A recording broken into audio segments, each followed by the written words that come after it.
Okay, so when I see a sequence like this, first I just want to look and see what's going on.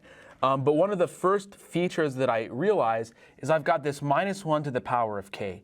So I know that there's going to be some sort of oscillatory behavior that's going on with this sequence. Now I'm going to sort of give a generic reasoning and then sort of give a theorem that we can apply. They're both equally valid. So maybe I'll do like and you'll see they're related to each other as well. So kind of just the base level reasoning that sort of works generically. I'm going to write AK as like the oscillating thing, which is -1 to the power of k, times the other part, the part that doesn't change sign. So this is like 2k squared over 2k squared plus 5. Okay, so now I'm going to think what happens. As k goes to infinity, if I just look at this part right here, forgetting about the -1 to the power of k, if I just looked at this part right here, this part goes to 1.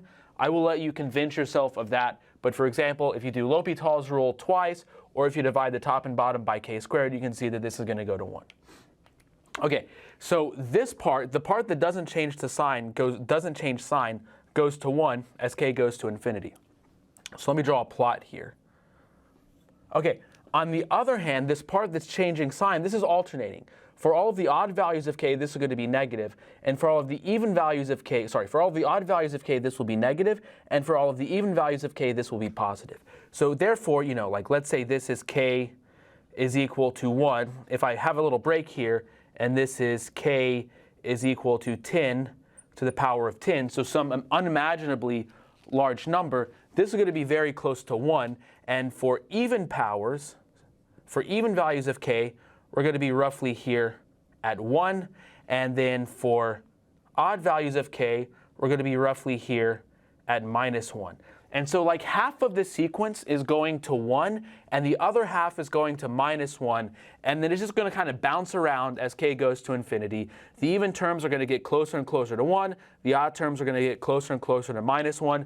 And since there isn't one unique value that all terms of the sequence are going to, this means that there is no limit because, again, quote unquote, half the terms are going to 1, and the other half is going to -1.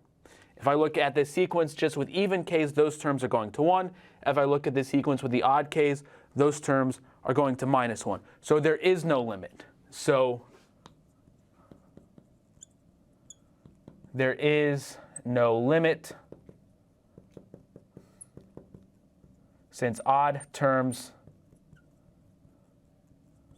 go to -1 and even terms go to +1. And there's really no more, we can't be any more precise unless we use the epsilon n definition of limit. Okay, there's another theorem though. If we can just apply the following theorem, which is based on these ideas over here, and it says the following: if AK is a sequence with infinitely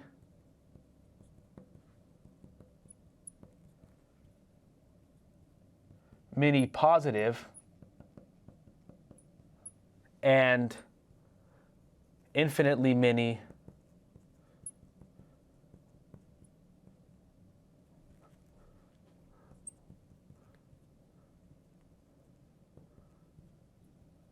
negative terms. Okay, so if AK is a sequence with infinitely many positive and infinitely negative terms, then the limit as k goes to infinity of AK is equal. So this exists if and only if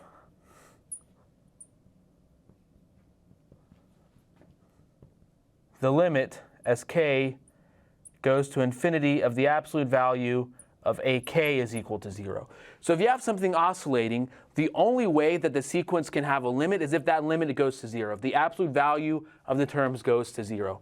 In that case, in this case, it would be like this part needs to go to 0 for this limit to exist. So if we have a sort of oscillatory sequence where the sign of the sequence is bouncing around, indefinitely as k goes to infinity. The sign is changing infinitely often, from positive to negative and from negative to positive. The only way that sequence can have a limit is if the limit of the absolute values is equal to 0. And in that case, the limit of this sequence is equal to 0. So another way to do this problem would just be to compute the limit of the absolute value.